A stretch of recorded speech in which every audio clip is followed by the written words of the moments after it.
manusia nanti ketika mereka dihisab oleh Allah itu dibagi menjadi dua, ahlul afiyah, ahlul musibah.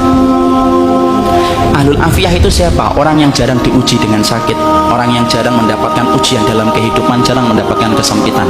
Namanya apa? Ahlul afiyah. Ada yang kedua, ahlul musibah. Ahlul musibah itu siapa? Orang yang hidupnya banyak sakitnya, banyak ujiannya, kesempitannya, kesulitannya. Itu namanya ahlul musibah. Ya. Ketika mereka dihisab oleh Allah Subhanahu wa taala, Allah kemudian menyampaikan bagi dua, ahlul afiyah dengan ahlul musibah. Kemudian Allah berfirman, "Uhsub." Hisab itu ahlul afiyah, ahlul musibah dulu. Ahlul musibah kemudian dihisab oleh Allah lebih dulu. Para malaikat menghitung satu persatu perbuatannya dan menghitung bagaimana ujian yang dia rasakan dalam hidup ketika bersabar.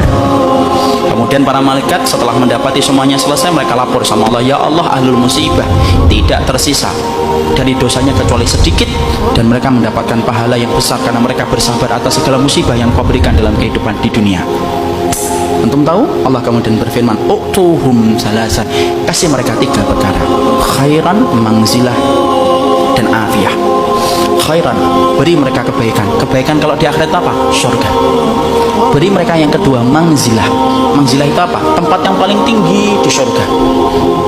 Tempat itu tidak bisa diperoleh dengan sholat, tempat itu tidak bisa diperoleh dengan sedekah, tempat itu tidak bisa diperoleh dengan haji dan umrah. Tempat itu hanya bisa diperoleh bagi orang yang mereka diuji oleh Allah dalam hidupnya dan dia bersabar.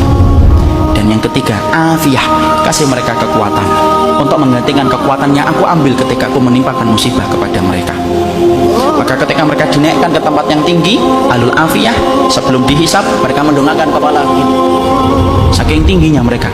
Dan ketika mereka melihat kedudukan ahlul musibah semacam itu, mereka sebelum dihisab berkata kepada Allah, "Ya Allah, kalau kami ngerti di balik setiap ujian seberat ini Engkau mengganti setiap kesulitan mereka, tolong ya Allah hidupkan kami lagi, lalu kasih kami ujian, potong-potong daging kami, daging-daging yang kecil, kami sabar untuk merasakan itu sampai mati, supaya kami mendapatkan tiga yang Engkau janjikan kepada ahlul musibah, saudara-saudara kami."